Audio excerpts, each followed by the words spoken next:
우리 이 시간 하나님 말씀을 우리 같이 보겠습니다. 사무엘하 13장 20절로 33절까지 말씀입니다. 사무엘하 13장 20절부터 33절까지 말씀을 우리 같이 보도록 하겠습니다. 제가 가지고 있는 구약 성경책 483면에 있습니다. 사무엘하 13장 20절로 33절까지 말씀 우리 같이 합독하시겠습니다. 그의 오라비 압살롬이 그에게 이르되 내 오라비 암논이 너와 함께 있었느냐? 그러나 그는 내 오라비이니 누이야 지금은 잠잠히 있고 이것으로 말미암아 근심하지 말라 하니라. 이에 다말이 그의 오라비 압살롬의 집에 있어 처량하게 지내니라. 다윗 왕이 이 모든 일을 듣고 심히 노하니라. 압살롬은 암논이 그의 누이 다말을 욕되게 하였으므로 그를 미워하여 암논에 대하여 잘못을 압살롬이 말하지 아니하니라. 만 2년 후에 에브라임 곁 바할 히숫에서 압살롬이 양털을 깎는 일이 있음에 압살롬이 왕의 모든 아들을 청하고 압살롬이 왕께 나아가 말하되 이제 종에게 양털 깎는 일이 있사오니 청하건대 왕은 신하들을 데리시고 당신의 종과 함께 가사이다 하니 왕이 압살롬에게 이르되 아니라 내 아들아 이제 우리가 다 갈 것 없다 내게 누를 끼칠까 하노라 하니라. 압살롬이 그에게 간청하였으나 그가 가지 아니하고 그에게 복을 비는지라.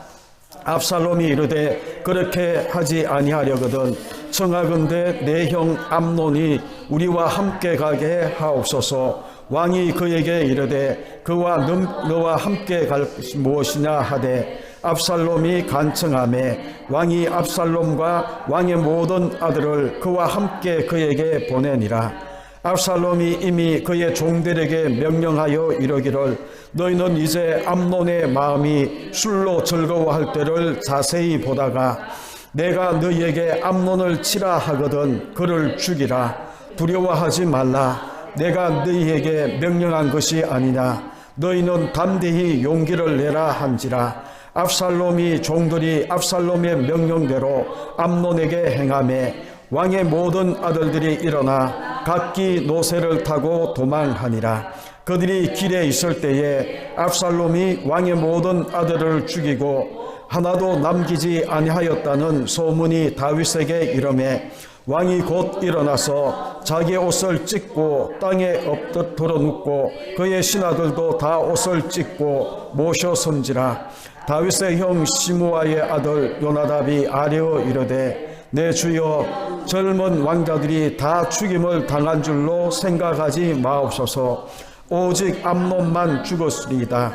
그가 압살롬의 누이 다말을 욕되게 한 날부터 압살롬이 결심한 것이니이다. 그러하온즉 내 주 왕이여 왕자들이 다 죽은 줄로 생각하여 상심하지 마옵소서. 오직 암논만 죽었으리이다 하니라. 아멘.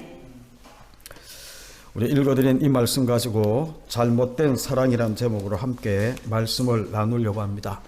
지난 시간에는 우리 암논의 그릇된 사랑의 모습을 우리가 보았다면 오늘은 이 압살롬과 다윗의 잘못된 사랑의 모습을 우리가 보려고 하는데 우리 장로님 기도처럼 지금 코로나 바이러스가 진정세에 있지만 온전히 마무리되는 그런 모습은 되지를 못해서 지금 들리는 말들이 아마 우리 학생들 개학이 4월 20일로 연기될 가능성이 굉장히 많은 그런 이 실정입니다. 총리가 이 발표했던 것처럼 세 가지 조건이 갖춰져야 되는데 이제 이 감염병이 어느 정도 그 진정세에 들어가고 그리고 또 감염의 우려가 적어야 되고 그리고 학부형들이 동의를 해야 되는데 제가 어디서 본지 모르지만 이 교직자들이나 우리 그 학부형들이 거의 70-80% 이상이 4월 6일 개학은 어렵다라는 그런 모습과 또 특별히 대구 지역이 이 다른 도시에 비해서 많이 이렇게 되니까 대구 교육감이 이제 연기를 요청한 그런 이 상황이라고 제가 들었습니다. 그래서 우리 교회도 어떤 면에서 보게 되면 4월 5일 우리 종료주의를 기점으로 해서 교회가 회복되어지는 이제 모여서 같이 예배드리는 그런 모습으로 나아가려고 했는데 또 상황을 지켜봐야 되는 그런 안타까운 뉴스가 우리 귓가에 들려지죠. 그래서 우리 함께 기도하셔야 됩니다. 여러분 1990년도 후반에 한때 유행했던 말이 뭔가 하면 세렌디피티의 법칙이란 말이 유행을 했어요.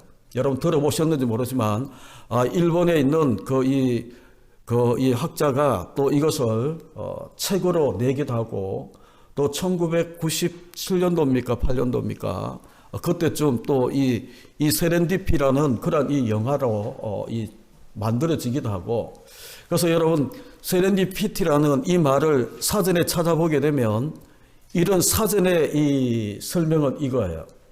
뜻밖의 만나게 되는 행운, 뜻밖의 재미를 세렌디피티라고 그렇게 이야기를 해요. 그런데 이 말이 어떻게 이 많은 사람들이 이제 이것을 유행시켰는가 하면 여러분 이 세렌디피티라는 이 법칙이 어디에서 출발하는가 하면 페르시아의 우화 중에 세렌디프의 새 왕자라는 그런 이 우화가 있는데 여기에서 이제 세렌디피티라는 법칙이 시작을 합니다. 이 세렌디프의 새 왕자라는 이 우화에 보게 되면 새 왕자들이 이제 전설의 보물을 찾아 떠나는데 보물을 찾지는 못해요. 그런데 고생하면서 그들이 이 고생하는 그 가운데 보물은 찾지는 못했지만 그 속에서 지혜와 용기를 얻고 그 지혜와 용기가 그들의 삶을 변화시키고 있는 그런 모습에 대한 이야기가 세렌디프의 새 왕자라는 이 우화 속에 나오는 이야기입니다. 여기에서 이제 힌트를 얻어서 미국의 사회학자인 로버트 머턴이라는 이 학자가 세렌디피티의 법칙이라는 이 말을 만들어내었어요. 여러분 다시 한 번 더 이야기하면 세렌디피티라는 이 말은 우연의 모습으로 가장해서 찾아오는 필연, 운명, 행운 그리고 어떤 이 재미 이런 것들을 이제 세렌디피티라고 그렇게 이야기를 합니다. 여러분 이것을 가지고 미야나 히로시라는 이 일본 학자가 세렌디피티의 법칙이라는 책을 이제 1990년 후반대에 이제 책을 만들어내면서 이게 이제 영화로 만들어지기도 하고 많은 사람들이 여기에 대해서 연구를 하기 시작하고 이렇게 하면서 1990년대 후반부 2000년대 초반까지는 이 법칙이 많은 사람들 속에 이 회자되는 그런 모습이었어요. 그런데 여러분 이러한 것을 가지고 우리가 가만히 보게 되면 그 의견에 전적으로 저는 동의할 수는 없지만 귀한 영감을 얻을 수 있는 그런 모습이 있습니다. 그게 뭔가 하면 성도는 자신들의 일상을 그렇게 하나님의 계획 속에서 세렌디피티의 이 영역 속으로 밀어낼 수 있는 사람이 바로 성도가 되어야 된다라는 거예요. 다시 이야기하면 여러분 내 삶을 내가 막 주장해서 이끌어갈 수 있는 성도의 인생 강의라고 이야기한다면 내 인생을 내가 막 주장하고 막 그렇게 계획하고 이렇게 해서 만들어간다라고 이야기하는 것은 있을 수가 없잖아요. 다 우리가 예수 그리스도를 믿는 순간 구원받는 순간 우리는 하나님의 종이 되어버렸어요. 그리고 하나님의 종이 되어버리고 난다면은 밖에서부터 띠띠우고 끌어가는 그 모습이 바로 성도의 인생이 되어버리는 모습이 바로 이 성도의 삶의 모습인데 그래서 우리 뜻이 자꾸 묵살당하고 있죠. 내 주장이 자꾸 거부당하고 그렇게 하면서 이 세렌디피티의 이 영역 속으로 하나님이 자꾸 우리를 몰아넣어서 하나님의 뜻과 전혀 내가 계획지도 않은 내가 예수를 노력하고 막 이렇게 해서 이끌어가는 그런 모습이 아니고 하나님이 시키는 대로 내 삶을 꾸준히 살아갔더니 하나님이 내게 행운을 주고 이 행운이란 말이 기독교 용어는 아니라서 표현하기 좀 그런데 이제 이 세상적인 표현으로 이야기하면 그런 거예요. 내가 막 예수고 노력하고 이런 건 아니지만 우리가 내가 예수고 노력한다고 되어지는 내 삶의 주장이 그렇게 되어진다라는 것을 우리가 아닌 줄을 잘 알고 있어서 하나님의 뜻대로 되기를 원하잖아요. 근데 그렇게 되기 위해서 우리가 해야 되는 게 뭔가 하면 하나님이 내게 시키는 일, 이걸 우리가 사명이라고 이야기를 했어요. 사명의 길을 우리가 묵묵히 가다 보게 되면 하나님이 우연처럼 내게 모든 일들이 행운으로 다가오는 하나님의 축복이 우리 가운데 주렁주렁 맺히는 그런 모습의 삶이 바로, 설명이 조금 어려웠는지 모르지만 하나님이 내게 시키는 일, 하나님이 내게 맡기신 일을 내가 한 걸음 한 걸음 충실하게 살다 보니까죠, 내가 기대하지도 않았는데 하나님이 이 세렌디피티의 법칙처럼 놀라운 행운과 축복을 내게 막 부어주시는 거예요. 예를 들면 그런 거예요. 여러분, 베드로가 주님이 하라고 하신 물고기 잡는 일에 충실히 했더니 이 세상이 요구하는 한 세겔이 들어있는 것을 우리가 보게 됩니다. 하나님이 물고기를 잡아라, 물고기 잡으러 가라라고 이야기를 해서 그렇게 했더니 주님이 그 물고기 잡는, 물고기만 잡히는 것이 아니라 물고기 입속에 세상에 이 세금을 낼 수 있는 한 세겔이 있더라는 거예요. 여러분, 우리가 만류인력의 법칙을 이야기를 할 때에 이제 사과가 떨어지는 그 모습을 보고 뉴턴이 만류인류의 법칙을 발견하잖아요. 그런데 이 세렌디피티의 법칙을 가지고 이야기하면 뉴턴이 이제 만류인류의 법칙을 내가 발견할 거야. 그리고 계획을 세우고 연구를 하고 실험을 하고 이렇게 해서 만류인류의 법칙이 발견되는 그런 모습은 아니잖아요. 우연히 사과가 떨어지는 그 모습을 보고. 그럼에도 불구하고 여러분, 우리가 기억해야 되는 게 뭔가 하면 자기가 해야 되는 일을 충실히 하지 않았는데 이런 일들이 일어나는가? 아니라는 거예요. 우리 헤르만 헤세가 지었던 데미안이라는 이 책에 보게 되면 우연이 있는가? 우리가 묻는데 우연은 없잖아요. 우리 예수 믿는 사람 속에는 우연이라는 단어를 쓰지 않습니다. 우연은 없어요. 하나님의 철저한 구원의 계획 속에 하나님의 승리 가운데 이루어지는 것이 바로 우연을 가장하고 필연을 찾아오는 그런 이 모습처럼 우리가 느끼는 건데, 이 데미안이라는 이 책에 보게 되면 이렇게 이야기합니다. 본래 우연이란 없는 것이다. 무엇인가를 간절히 소망했던 사람이 그것을 발견했다면 그것은 우연히 이루어진 것이 아니고, 어떤 사람이 무언가를 간절히 소망했는데 그 사람이 그것을 발견했다면 우연히 이루어진 것이 아니고 자기 자신의 소망과 필연이 가져온 것이다 라고 그렇게 이야기를 해요. 그래서 우연은 없다라는 겁니다. 그런데 우리가 살면서 우연처럼 이렇게 보여지는 것은, 여러분, 이 프랑스 화학자고 세균학자로 알려진 우리가 잘 아는 파스테르라고 이야기하는 이 루이스 파스테르라는 이 학자가 유명한 말을 남기는 데죠. 이런 말을 했어요. 우연은 준비된 자에게만 미소 짓는다라고 그렇게 이야기를 했어요. 그러니까 여러분, 우연이라는 것은 없어요. 없는데 우리가 살다 보게 되면 내가 기대치 않았는데 막 일상의 삶을 열심히 사는데 어떻게 이 행운이 내게 막 주어지게 되면 이게 우연히 내게 주어지는 것처럼 그렇게 이야기하지만, 많은 철학자나 많은 학자들이나 많은 사람들이 하는 말이 뭔가 하면 우연은 없는데 열심히 자기 일을 감당하고 있는 사람들에게 우연을 가장해서 주어지고 있는 그 행운이 바로 이 세렌디피티라고 이야기하는 이 법칙 속에 담겨져 있는 뜻이라는 거예요. 여러분, 우리가 조금 더 이야기하면 페니실린을 발명한 사람이 누군가 하면 알렉산더 플레밍이라는 사람이 페니실린을 발견을 해요. 그리고 수많은 사람들을 살려내는데 여기에 얽혀있는 이야기를 보게 되면 세렌디피티의 이 법칙이 그대로 적용이 되는 겁니다. 조수가 실험실 문을 꼭 닫지 않고 퇴근하는 바람에 세균이 이 세균 콜로니라고 이야기를 하는데, 우리가 이 TV 같은 데 보게 되면 막 이렇게 동그란 이 배양 그릇에 막 이렇게 하면서 현미국 이렇게 보잖아요. 그걸 콜로니라고 이야기하는데, 세균 콜로니에 이제 곰팡이가 슬기 시작하는 겁니다. 그런데 그 푸른 곰팡이가 빈자리에 보게 되니까 세균들이 모두 죽어 있는 거예요. 거기에서 착안해서 페니실린이 발견이 돼요. 그래서 수많은 사람을 살리는 거예요. 그와 비슷한 이야기가 지금 알렉산더 플레밍 이야기 속에 또 있는 게 뭔가 하면 라이소자임 항균 물질이라는 것도 마찬가지예요. 플레밍이 이제 이 세균 콜로니를 들여다보면서 관찰하고 있는데 재치기를 했는데 침이 튀었어요. 근데 침이 튀었는데 가만히 보니까 침이 튄 자리에 세균들이 하얗게 죽어있는 이 모습을 보고 난 다음에 거기에서 플레밍이 동물들의 타액이 침이 그 이 침 속에서 이제 세균이 죽는 그 모습을 보고 이제 거기에서 추출한 것이 바로 라임소자임이라는 항균 물질을 발견하는 겁니다.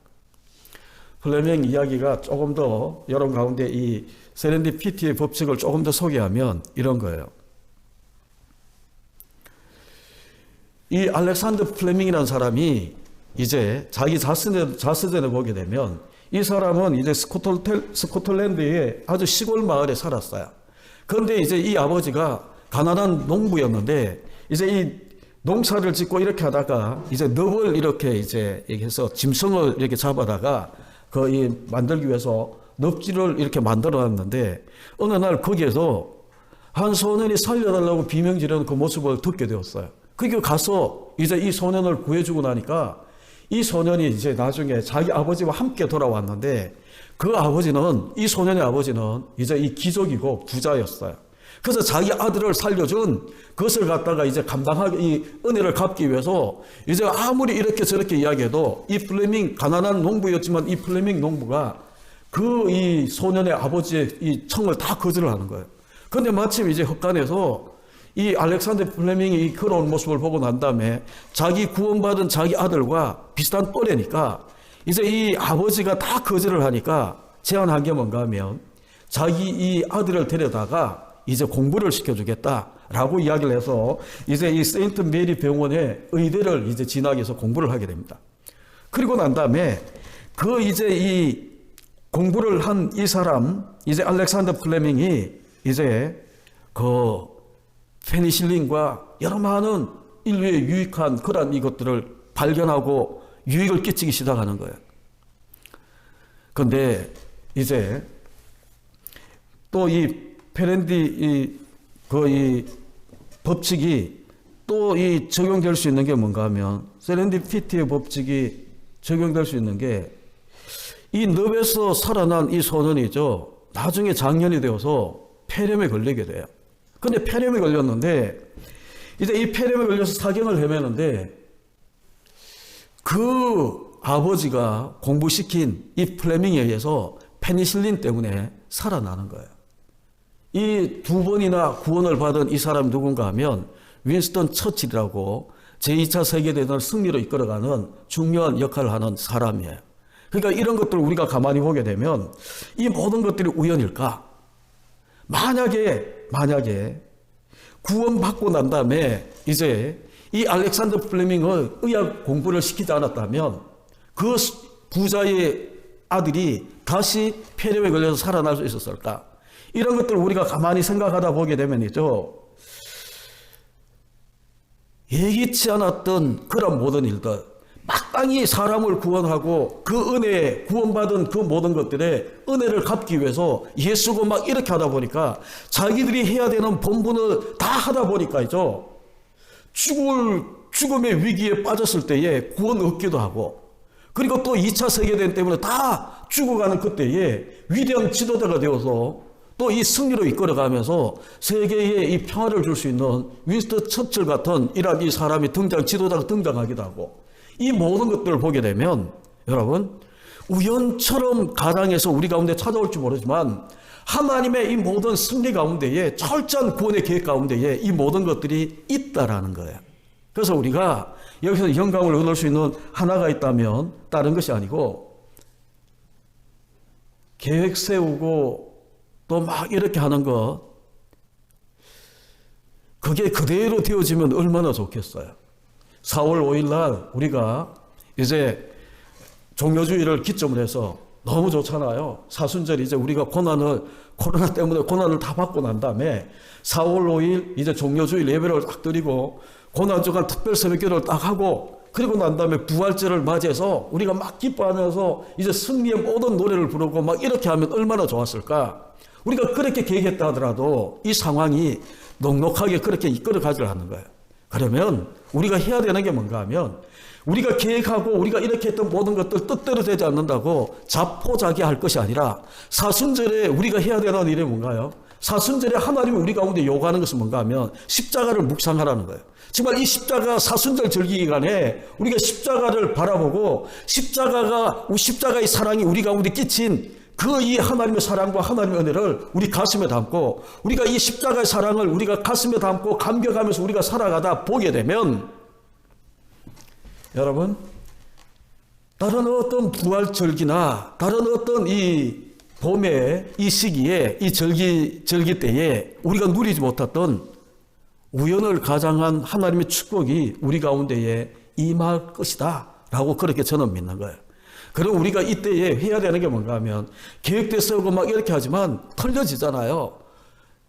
계획대로 되지 않잖아요. 그러면 이럴 때 우리가 자포자기하고 내팽개치고 그냥 있는 것이 아니라 하나님이 내게 맡기신 일은 우리가 철저하게 충실하게 한 걸음 한 걸음 해나가다 보게 되면 세렌디피티라는 이 놀라운 행운이 이 놀라운 축복이 우리 가운데 주어지겠다라고 이야기를 한 거예요. 그럼 여러분 우리가 해야 되는 게 뭡니까? 다른 것이 아니에요.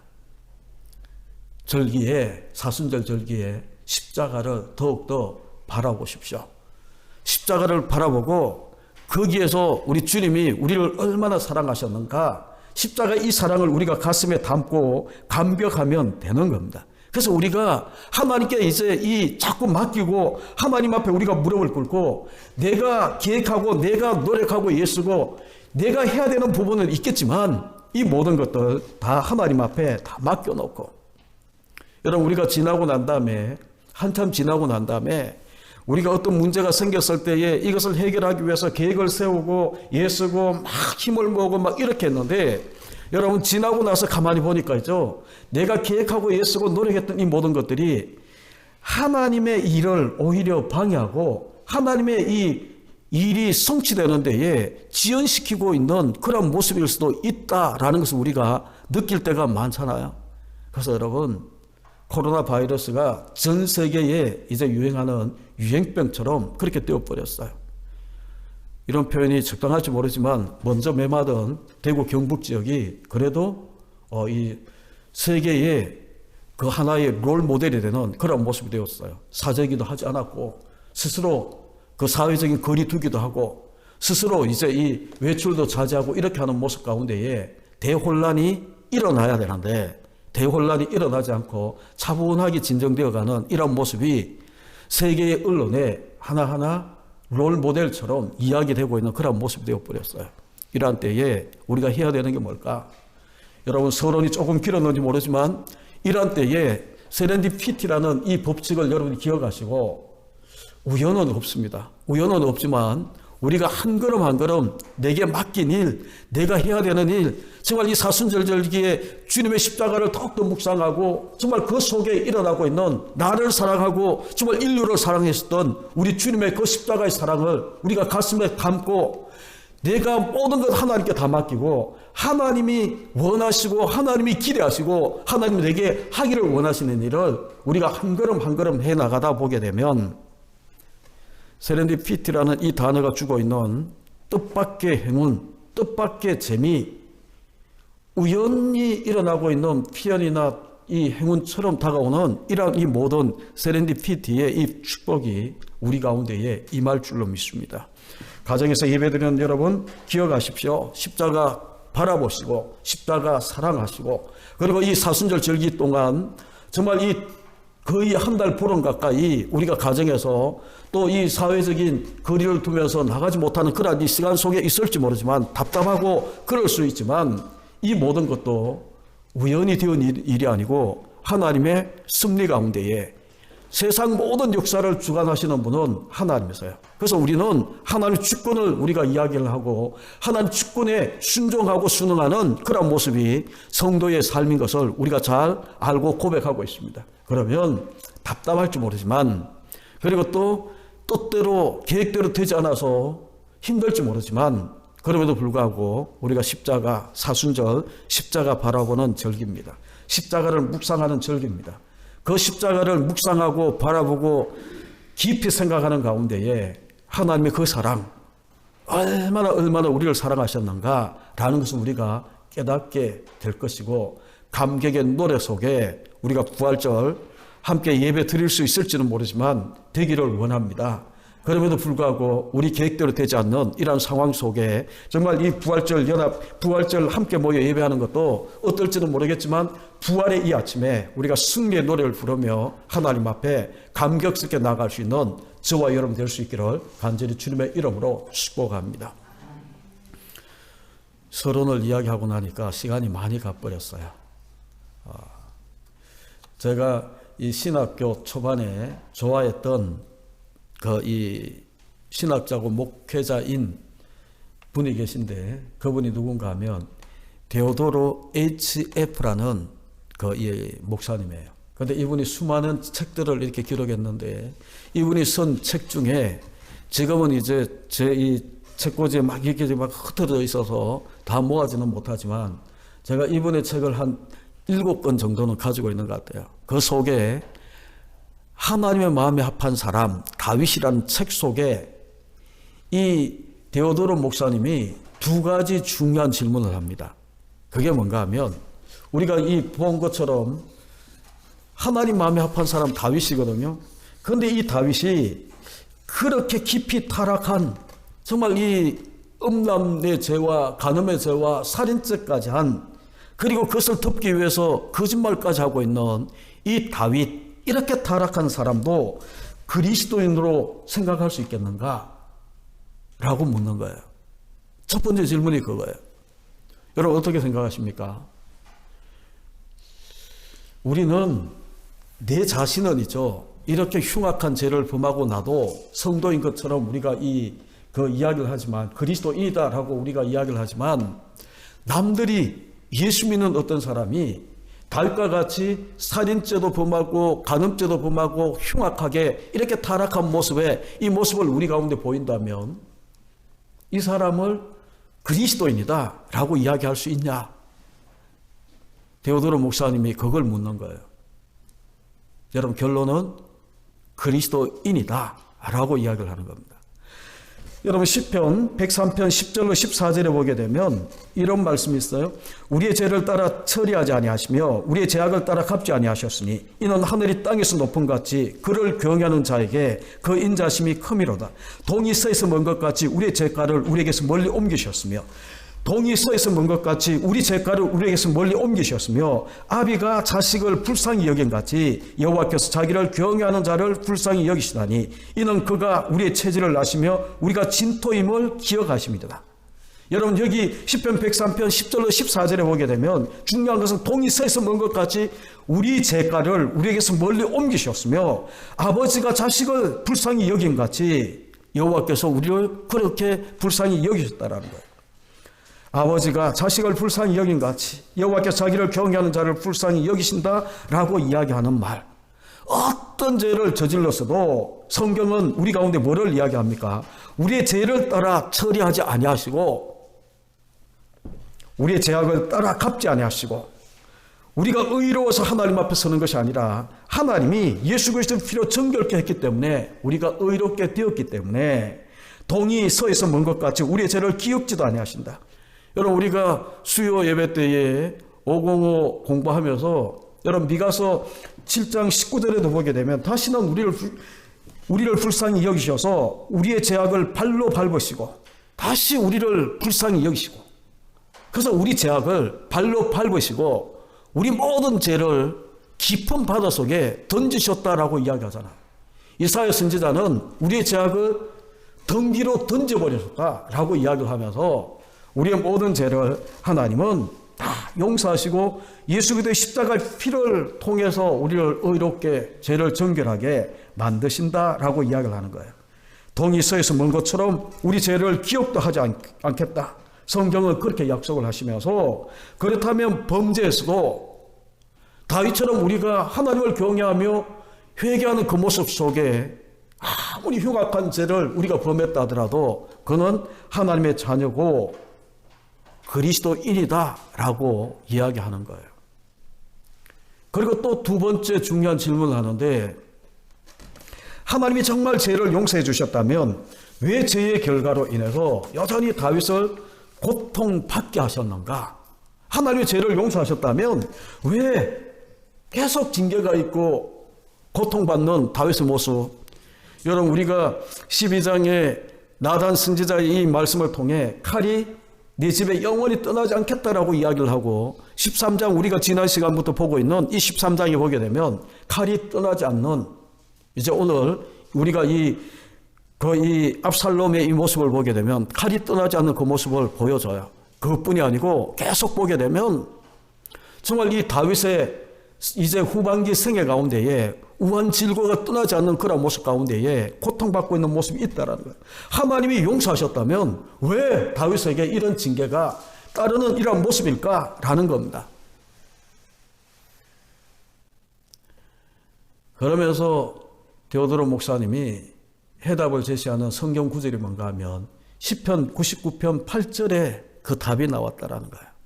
시편 99편 8절에 보게 되면 여호와 우리 하나님이여 주께서는 그들에게 응답하셨고 그들의 행한 대로 갚기는 하셨으나, 주께서는 그들에게 응답하셨는데 있죠, 그들의 행한 대로 갚기는 하셨으나 그들을 용서하신 하나님이시니라. 여러분 이해가 되셨는지 모르겠어요. 그들을 용서하신 하나님, 그 죄를 다 용서했다라는 거예요. 그럼에도 불구하고 그들이 행한 대로 갚기도 하시는 하나님이다 라고 이야기를 한 거예요. 여러분 쉽게 이렇게 이야기할 수 있습니다. 죄는 용서해 주셨지만 행위에 대해서는 합당한 보응이 따르도록. 왜 그렇게 하셨을까? 제가 심판이냐 징계냐라는 제목으로 이 이야기할 때에 11장부터 이야기할 때 계속 여러분 가운데 드리고 있는 말씀이 뭔가 하면, 우리는 심판이 아니고 징계라고 이야기했잖아요. 징계의 목적을 이야기할 때에 여러분 기억나시는지 모르지만 히브리서 12장 10절에 보게 되면 그들은 잠시 자기의 뜻대로 우리를 징계하였거니와 오직 하나님은 우리의 유익을 위하여. 잠시 징계를 받아요. 그렇지만 하나님은 오직 우리의 유익을 위하여 그의 거룩하심에 참여케 하신.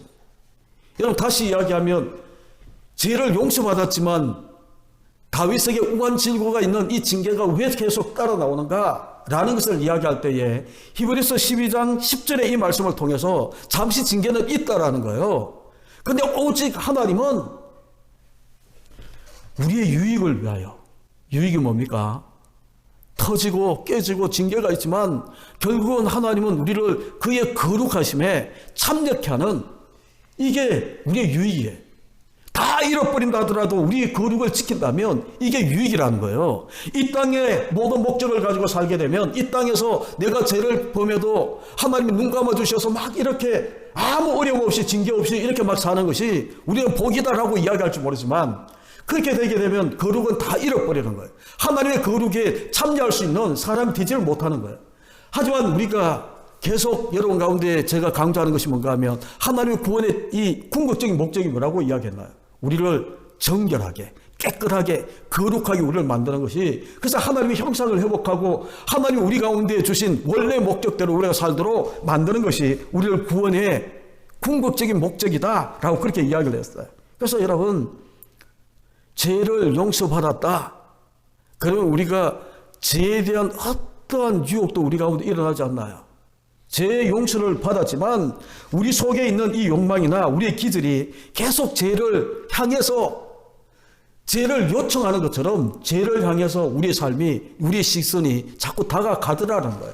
그래서 하나님이 쉽게 넘어질 수 있는 이 죄의 유혹에 넘어질 수 있는 우리의 모든 본성을 아시는 주님께서 우리 속에 숨어있는 이 악한 죄의 본성, 이것을 깨트리기 위해서 하나님은 징계를 통해 죄가 얼마나 무서운지 아냐? 라는 것을 우리 가운데 가르치기 위해서 징계가, 죄는 용서받았지만 징계는 우리 가운데 있다라는 거예요. 우리 여러분 표정 보니까 이해가 되셨는지 안 되셨는지 잘 모르지만 여러분, 죄는 용서를 받습니다. 그럼에도 불구하고 징계는 있어요. 왜요? 죄가 얼마나 무서운 결과를 가져오냐라는 것을 우리가 깨달아야 죄를 두려워하거든요. 여러분 한번 생각해 보십시오. 거꾸로. 내가 죄를 범했는데 회개했어요. 용서받았어요. 그런데 죄에 대한 징계가 없어. 그러면 우리는, 하나님은 죄에 대한 심판의 징계가 없다라고 이야기하면 우리가 사는 이 세상이 어떻게 되겠나요? 완전 무법천지가 되어버린 거예요. 그래서 하나님은 거룩함에 참여케 하기 위한 그런 목적을 가지고 우리에게 징계를 우리 가운데 주신다라고 이야기를 하는 겁니다. 하나님 분명히 용서해 주십니다. 그러나 행위에 따라 갚으시는 하나님, 그 갚으시는 하나님을 우리 가운데에 이야기를 하시는 거예요. 그래서 여러분, 우리가 신앙생활 하면서 내가 죄를 범하고 회개하고 하나님의 용서를 우리가 받았기 때문에 이제는 나는 죄에 대한 두려움이나 이런 것들을 안 가져도 된다라고 이야기하는 게 아니에요.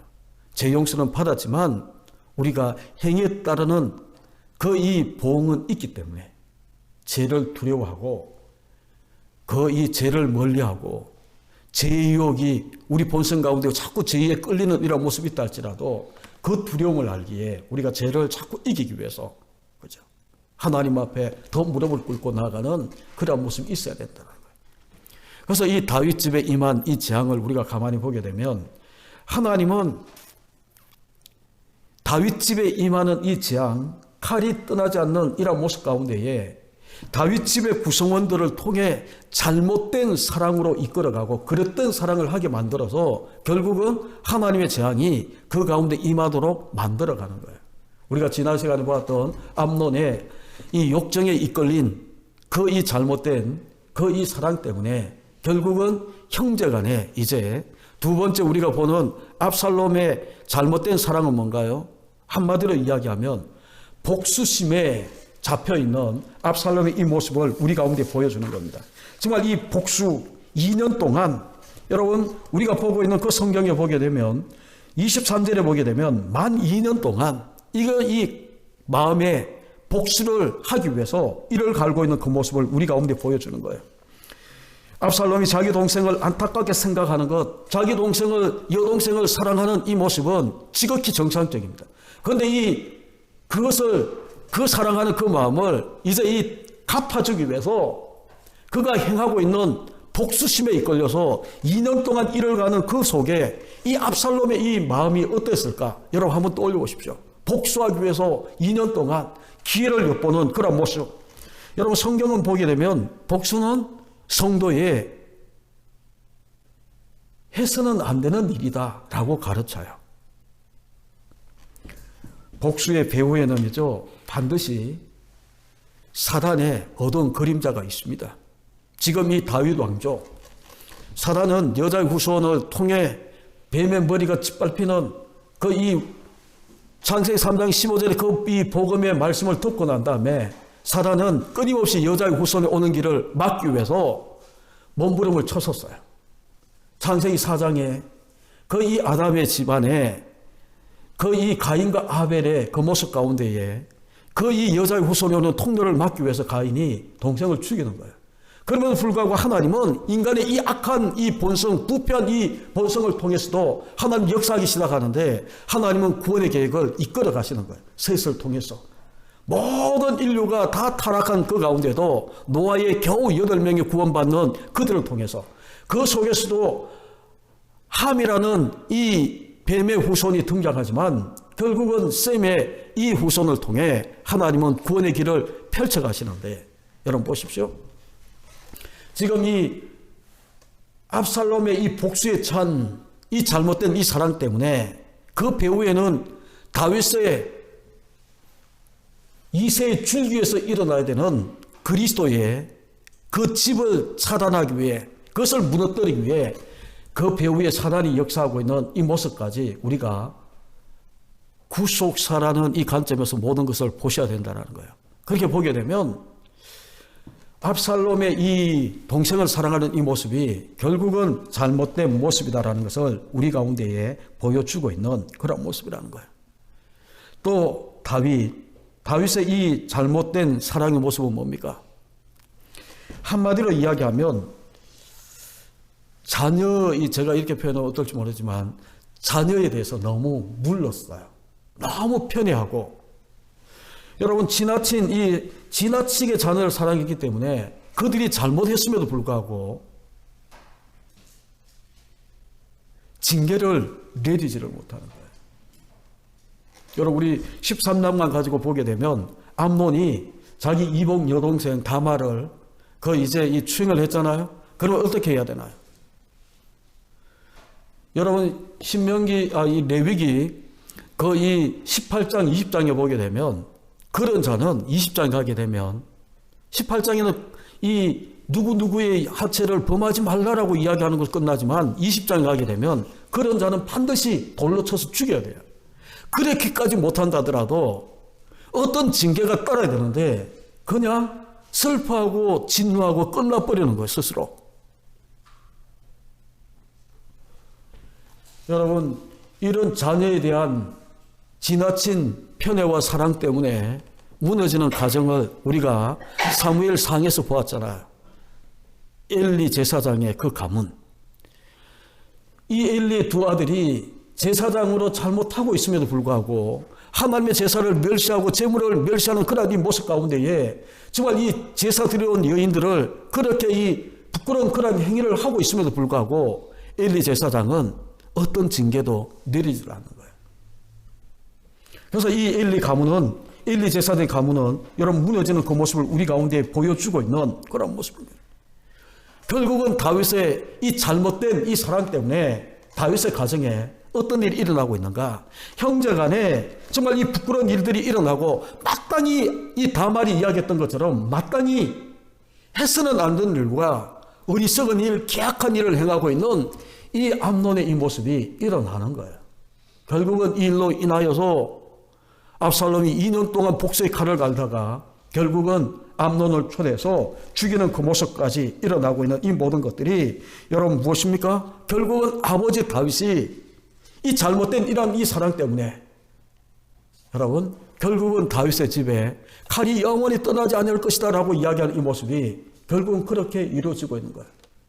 전체로 보게 되면 우연히 일어나고 있는 일들처럼 그렇게 보일지 모르지만 하나님은 칼이 영원히 내 집에 떠나지 않는다라고 이야기하는 그 모습처럼 하나님은 결국은 이런 일들을 통해 하나님의 칼이 다윗의 집에 떠나지 않는 그런 모습으로 계속 일어나는 거예요. 결국은 그렇게 해서 여러분 이 다윗의 집에 하나님께서 약속한 그대로 하나님의 예언한 그대로 칼이 떠나지 않는 모습이 그 가운데 일어나고 있는 것을 우리 가운데 보여줍니다.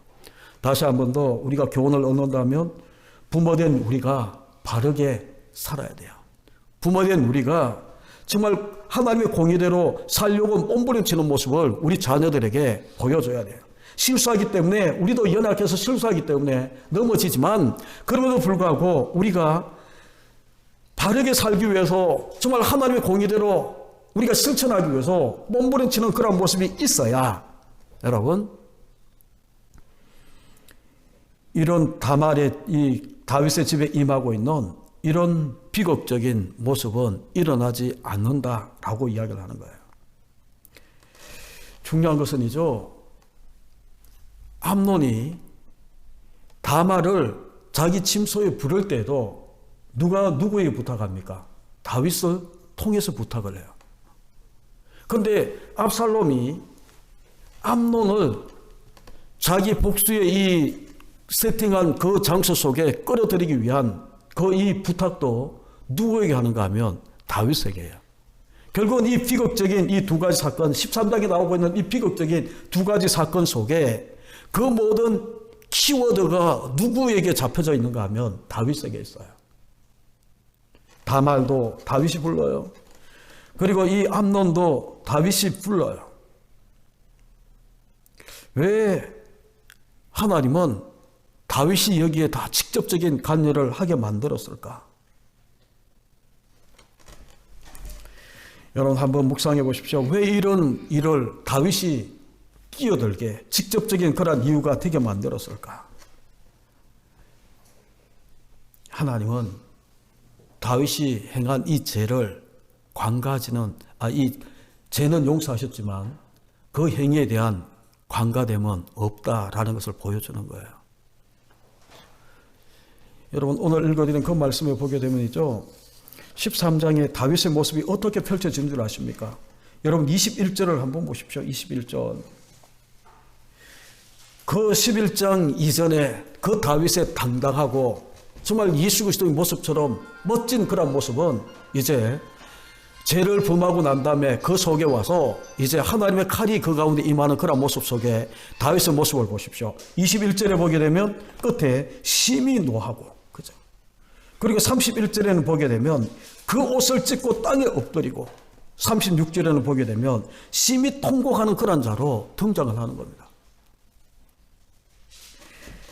다윗이 자기가 행한 죄는 이제 이 하나님께서 용서하셨다라고 이야기하는 용서의 선포는 받았지만, 정말 그가 행한 그 이 보응 속에 이 가정에 일어나고 있는 이복 형제 간에 주행하는 모습과 이복 형제 간에 죽이고 있는 이런 모습을 통해 그 다윗의 모습은이죠, 노하고 슬퍼하고 심히 통곡하는 자의 모습으로 13장의 다윗의 모습이 그렇게 일어나고 있는 거예요. 여러분, 얼마나 다윗의 마음이 어땠을까? 그 자책감이나 죄에 대한 이 두려움이 얼마나 컸을까? 그렇죠? 만일 우리 가정에, 내가 섬기는 교회나 이 공동체 속에 이런 일이 일어나면 안 되는 거잖아요. 그러려고 하면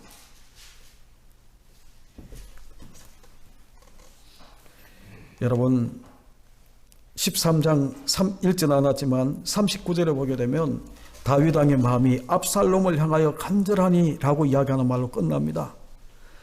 37절에도 다윗은 날마다 이제 이 암논을 죽이고 자기 외삼촌 집으로 피신한 이 압살롬, 마하나임으로 그술로 피한 그 이 압살롬을 그리워하면서 3년 동안 슬퍼하는 그런 모습. 그런데 여러분, 우리가 두 가지를 볼 수 있거든요. 잘못된 다윗의 이 모습을 통해 하나님은 우리 가운데 무엇을 가르치는가 하면, 탕자의 비유 가운데의 주인공은 탕자가 아니잖아요. 우리가 잘 아는 대로 탕자를 기다리고 있는 아버지가 주인공이거든요.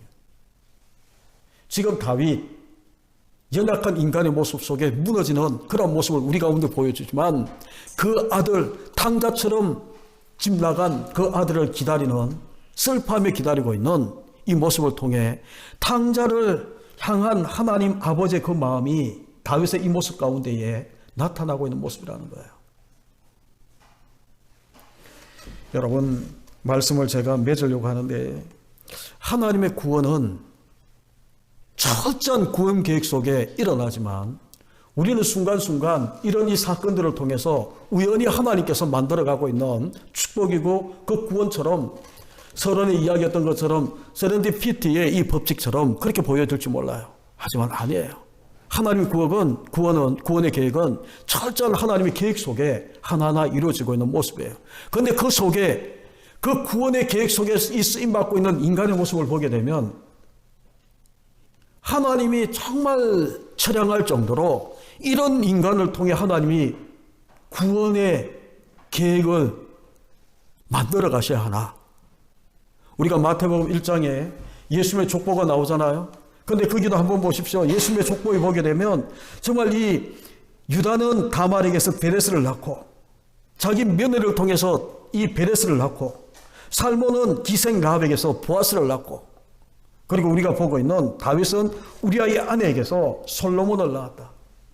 여러분, 바세바라고 표현하면 그래도 모르는 사람은 넘어갈 수 있는데, 다윗의 아내가 아니고 다윗은 우리아의 아내에게 솔로몬을 낳았다라고 이야기하며 이 부끄러운 족보를 우리 가운데 다 보여줘요. 그런데 이런 족보를 통해 하나님은 철저하게 구원의 계획을 만들어내세요. 이루어내세요. 뭐를 이야기를 하는 겁니까? 그래서 제가 이 유도수 목사님 만나고 구속사라는 관점으로 이 모든 것들을 이제 철저하게 그렇게 바라보기 시작하면서 뭐를 깨닫는가 하면, 인간은 철저하게 부패한 존재인데 하나님의 그 마음이 너무 처량하게 느껴지는 거예요.